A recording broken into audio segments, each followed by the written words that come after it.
kata Menteri Keuangan. Apakah ini ilusi?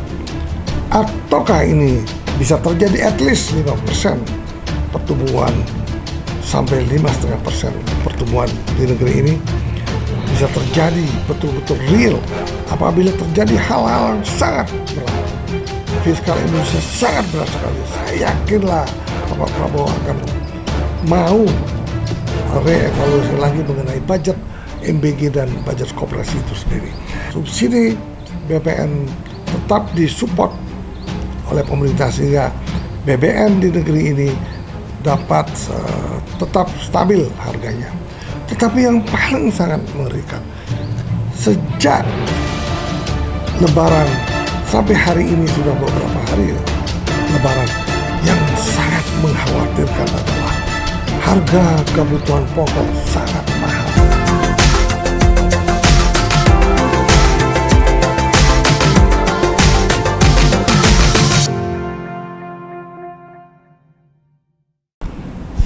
Selamat sore, kembali lagi bersama Mr. Puisi. Di dalam suasana perang yang begitu dahsyat, tidak berlebihanlah apabila Mr. Puisi Live membicarakan dan menganalisa semua berita yang ada. Menganalisa sehingga kita mengetahui apa sih yang terjadi oleh karena peperangan yang begitu dahsyat. Untuk itu, marilah kita memprediksi apakah angka 6,5 sampai 6,7% realistiskah atau ilusi? Karena pertumbuhan yang dilontarkan, diinformasikan beberapa hari yang lalu, konon katanya bisa mencapai sampai 6,7%, kata Menteri Keuangan. Apakah ini ilusi? Ataukah ini bisa terjadi at least 5% pertumbuhan sampai 5,5% pertumbuhan di negeri ini bisa terjadi betul-betul real? Maka bagi para pengkritik seperti Profesor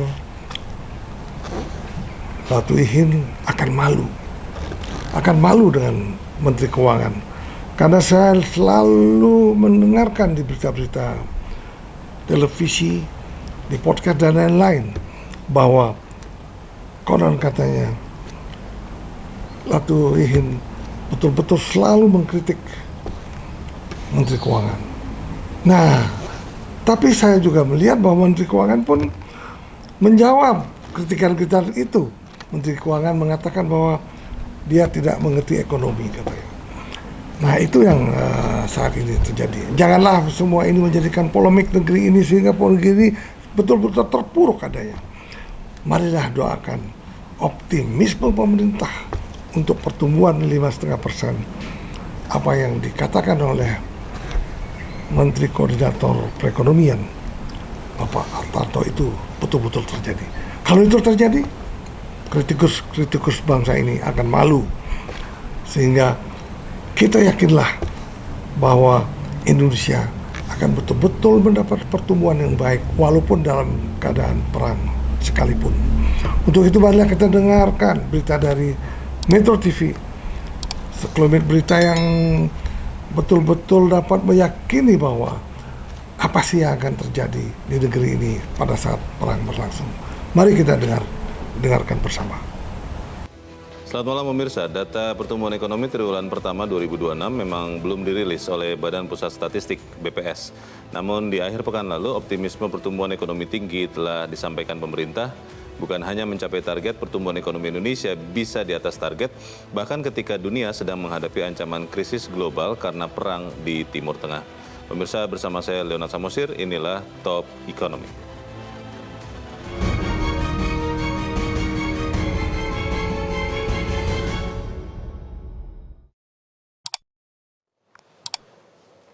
Ya pemirsa, di tengah krisis di Timur Tengah, optimisme terhadap pertumbuhan ekonomi tinggi di Indonesia kembali muncul. Dalam wawancara bersama dengan sekian jurnalis dan tokoh masyarakat, Presiden Prabowo menegaskan program-program prioritas yang sedang dijalankan pemerintah akan berujung pada level pertumbuhan ekonomi tinggi, yaitu 8%. Presiden menegaskan di tengah perang di Timur Tengah, Indonesia ada dalam posisi yang lebih baik dibanding banyak negara. Presiden mengatakan posisi kita agak lebih baik dibanding negara lain. Kalau kita average nanti very easy to get 8%. I am very confident. Saya optimis, saya yakin kita akan berhasil. Senada dengan pernyataan Presiden Prabowo itu, media bisnis dunia The Economist juga melaporkan bahwa posisi Indonesia lebih baik dibandingkan negara lain. Dalam laporan, Which Country is the Biggest Loser from the Energy Shock? The Economist menulis beberapa negara termasuk Indonesia tampak relatif terisolasi dari dampak buruk Perang Timur Tengah berkat perpaduan sumber daya energi domestik dan kebijakan bantalan atau buffer yang kuat. The Economist memasukkan Indonesia dalam kuadran pertama, strong buffer atau memiliki bantalan kuat dari goncangan krisis energi. Selain Indonesia, di kuadran strong buffer ini juga ada Thailand, Filipina, India, Turki, dan Afrika Selatan. Di kuadran weak buffer atau negara dengan bantalan lemah menghadapi krisis Timur Tengah, ada negara ASEAN yang saat ini perekonomiannya sedang tumbuh tinggi, yaitu Vietnam. Kemudian juga ada Pakistan, Bangladesh, Sri Lanka, Mesir, Jordan, dan Kenya. Lebih spesifik lagi mengenai pertumbuhan ekonomi di 3 bulan pertama tahun 2026 disampaikan Menko Perekonomian Airlangga Hartarto akhir pekan lalu. Pak Airlangga mengatakan kelihatannya target pertumbuhan ekonomi 5,5% bisa dicapai dari geliat selama bulan Ramadan kemarin. Prediksi lebih tinggi muncul dari Menteri Keuangan Purbaya Yudi Sadewa. Menteri Keuangan optimis pertumbuhan ekonomi triwulan pertama melebihi target. Menteri Keuangan Purbaya mengatakan pertumbuhan ekonomi bisa 5,6 hingga 5,7 di kuartal pertama 2026. Kalau prediksi Menko Perekonomian dan Menteri Keuangan itu menjadi kenyataan, maka pertumbuhan ekonomi Indonesia di kuartal pertama 5,5 hingga 5,7% adalah rekor baru sejak pandemi COVID-19. Rekor sebelumnya ada di kuartal keempat 2025 tahun lalu. Luar biasa, pemerintah Indonesia sangat optimistik walaupun terjadi perang. Karena konon katanya bahwa buffer cadangan minyak di Indonesia ataupun hal-hal yang membuat perekonomian ini tetap tumbuh tanpa ada gejala yang turun walaupun perang telah terjadi. Ya, mudah-mudahan betul-betul stok minyak kita ini benar-benar cukup untuk menghidupi ataupun menyediakan bahan bakar selama perang itu terjadi. Tetapi ada juga yang mengatakan bahwa dan saya sempat membaca juga lembaga riset independen seperti LPM UI bahkan memproyeksikan untuk 2026 periode ini 4,9 sampai 5,1%. Jauh di bawah prediksi klaim daripada pemerintah 6,5 sampai 6,7%. Nah, ini ya pertarungan yang sengit. Apakah riset ini yang benar ataukah prediksi pemerintah yang benar? Itu menurut saya masih debatable sekali. Tetapi menurut perkiraan Mr. Puisi, yang paling tengah kemungkinan besar pertumbuhan perekonomian kita dalam periode triwulan pertama ini kemungkinan besar 5,4%. Ini yang paling reasonable sekali. Tetapi apakah mampu Indonesia menjaga pertumbuhan ini apabila perang ini berlama-lama? Nah, kemudian Indonesia dari mana akan mendapatkan minyak? Tentunya memang Indonesia saat ini cukup dekat dengan Amerika Serikat. Mungkin Amerika Serikat akan membantu minyak Indonesia sehingga Indonesia selain mengimpor minyak dari Afrika mungkin juga akan terjadi impor dari Amerika. Kalau ini terjadi, saya yakin perekonomian Indonesia tetap stabil. Tentunya yang paling penting bagaimana fiskal ini dapat dijaga. Untuk itu saya yakinlah apabila terjadi hal-hal yang sangat berat, fiskal Indonesia sangat berat sekali, saya yakinlah Bapak Prabowo akan mau reevaluasi lagi mengenai budget MBG dan budget koperasi itu sendiri. Tapi kalau tidak itu dilakukan, tiba-tiba Indonesia terpuruk oleh karena fiskal yang melonjak di atas 3%, rasa-rasa presiden pun takut. Presiden pun pasti akan menyetujui apa usulan dari Menteri Keuangan. Ya mudah-mudahan itu terjadi. Kalau itu terjadi maka subsidi BPN tetap disupport oleh pemerintah sehingga BBM di negeri ini dapat tetap stabil harganya. Tetapi yang paling sangat mengerikan, sejak Lebaran sampai hari ini sudah beberapa hari Lebaran, yang sangat mengkhawatirkan adalah harga kebutuhan pokok sangat mahal. Sampai misalnya yang tadinya beras 65.000 per kilo, sekarang di supermarket udah 80.000 per kilo. Nah ini yang perlu diperhatikan oleh pemerintah. Di mana Menteri Perdagangan kita? Kok silent aja, tidak pernah turun ke pasar. Malah Menteri SDM yang turun mengecek pom-pom bensin di seluruh Indonesia. Nah tentunya tidak perlu mengecek pom bensin. Yang perlu dicek ke Pertamina, berapa impor BBM yang telah dilakukan. Apakah cadangan di dalam negeri cukup untuk memenuhi kebutuhan minyak dan gas di Indonesia. Nah, setelah kita tahu bahwa kebutuhan minyak di Indonesia itu kurang lebih 1,5 juta barel per hari kalau tidak salah. Sedangkan produksi kita hanya 600 barel per hari. Nah kalau itu yang terjadi, maka masih ada kebutuhan minyak yang harus diimpor kurang lebih 1,1 barel per hari. Karena apa?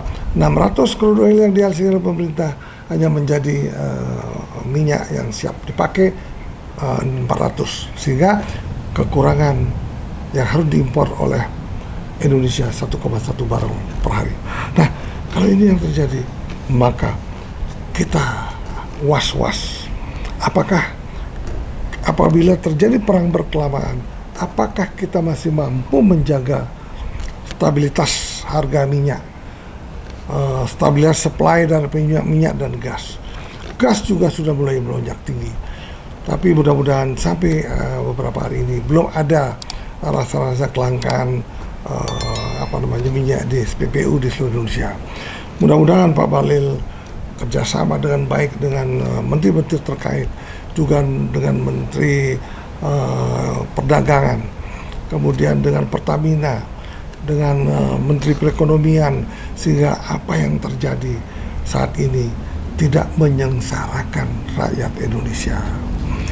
Bapak-bapak, ibu-ibu hadirin sekalian, mudah-mudahan prediksi pemerintah ini untuk mencapai 8% di 2029 betul-betul terjadi. Pak Presiden mengatakan bahwa program yang dilaksanakan oleh Bapak Presiden saat ini, MBG dan koperasi, mampu membuat pertumbuhan negeri ini lebih baik di kemudian hari. Tetapi hal ini perlulah kita berhati-hati juga, karena dan kita juga perlu memberikan informasi kepada pemerintah bahwa saat ini betul-betul Indonesia tidak baik-baik saja, karena perekonomian juga stagnan selama ini tumbuh 5%, terjadi lagi perang yang begitu dahsyat yang menyebabkan kelangkaan minyak bumi di negeri ini. Untuk itu malah kita sambut optimisme pemerintah ini untuk mencapai pertumbuhan sampai 6,7% di triwulan pertama 2026 ini, sehingga para pengusaha dapat menjalankan usahanya dengan baik. Tentunya mungkin setelah ini pasti akan ada pembatasan penggunaan sepeda motor, mobil, sehingga kebutuhan minyak di dalam negeri tidak terlalu tinggi lagi, bisa direm sampai 30-40%. Nah kalau ini dilaksanakan oleh pemerintah, maka pemerintah dan perekonomian Indonesia tetap tumbuh dengan baik, dan mudah-mudahan betul-betul apa yang diprediksi oleh pemerintah Indonesia untuk tumbuh 5,5% di triwulan pertama 2020 ini dapat sungguh-sungguh terjadi. Sehingga yang paling penting sekarang adalah bagaimana membuat lapangan pekerjaan yang sebanyak-banyaknya. Kita lihat sekarang yang lapangan pekerjaan yang tumbuh justru lapangan pekerjaan yang tidak permanen. Artinya lapangan pekerjaan yang tidak tetap seperti Gojek, GoFood dan lain-lain. Tetapi saya lihat belakangan ini ada pertumbuhan lapangan pekerjaan di bidang pertanian. Nah, saat ini bahwa pemerintah, Menteri Pertanian kemudian menggalakkan pada warga masyarakat untuk ikut menjadi petani-petani di seluruh Indonesia, kemudian membuka perkebunan kecil di seluruh Indonesia seperti perkebunan kelapa, alpukat, vanila dan lain-lain. Nah, kalau ini bisa terjadi, maka saya usulkan untuk Menteri Pertanian membuat sekolah yang betul-betul sekolah praktek di bidang pertanian dan perkebunan, kemudian mengirimkan anak-anak yang ingin mengembangkan di dalam pertanian ke Thailand misalnya, ingin belajar sana bagaimana membuat pertanian, membuat perkebunan dengan baik, seperti perkebunan yang di sana banyak ada durian, ada pepaya, vanila, alpukat, kelapa dan lain-lain. Nah, ini terjadi maka pergeseran pekerja Indonesia yang jadi dari bidang industri akan bergeser ke bidang-bidang pertanian, maka pertanian dan perkebunan di Indonesia akan tumbuh pesat, sehingga ini merupakan bekal daripada pemerintah Indonesia untuk melaksanakan ekspor sebanyak-banyaknya untuk bidang perkebunan dan pertanian. Nah, banyak orang juga mengkritik bahwa kenapa misalnya pangan sekarang banyak dibangun di Papua. Nah, tentunya Indonesia untuk pembangunan pertanian di Papua tentunya tidak untuk konsumsi masyarakat di Indonesia. Tentunya mungkin penanaman padi di sana ataupun penanaman kelapa sawit di sana mungkin untuk konsumsi untuk orang luar, untuk beras. Kemudian untuk kelapa sawit, untuk konsumsi pemerintah Indonesia mungkin membuat pabrik biodiesel di sana, sehingga kebutuhan solar di Indonesia itu dapat diserap dan disediakan oleh Indonesia sendiri dengan membuat pabrik biodiesel misalnya di Papua, di Kalimantan, mungkin juga di penghasil-penghasil kelapa sawit yang sudah banyak di Indonesia. Untuk itu marilah kita menjaga perekonomian kita, tetap bekerja keras sehingga perekonomian kita terpuruk walaupun apa yang akan terjadi di Iran ataupun di Selat Hormuz. Bapak-bapak, para hadirin sekalian, mudah-mudahan Duta Besar Indonesia di Iran juga dapat melakukan pendekatan dengan pemerintah Iran sehingga kapal-kapal Indonesia boleh melewati Selat Hormuz. Mungkin dikarenakan pajak di sana, mungkin apa yang telah diterapkan oleh Iran itu sendiri bisa kita ikuti, sehingga kebutuhan minyak tidak hanya tergantung dari Amerika. Karena apabila Amerika juga bankrupt dengan perang ini, perminyakan itu juga akan sulit kita dapatkan dari Amerika. Untuk itu, marilah kita bersabar menunggu gerak cepat apa yang akan dilakukan pemerintah, sehingga pemerintah dapat mengalokasikan dana-dana untuk membantu fiskal tumbuh tidak mencapai di atas 3% defisitnya. Mudah-mudahan tetap defisitnya di bawah 3%, maka pemerintah Indonesia dapat tumbuh di tahun 2026 ini dengan target 5,7 sampai 6%. Bapak-bapak, para hadirin sekalian, jangan lupa subscribe, follow Mr. Pusi Live sehingga Mr. Pusi Live dapat berkembang dengan baik dan dapat membantu menginformasikan yang baik untuk negeri ini. Akhir kata, salam berbahagia, bye-bye.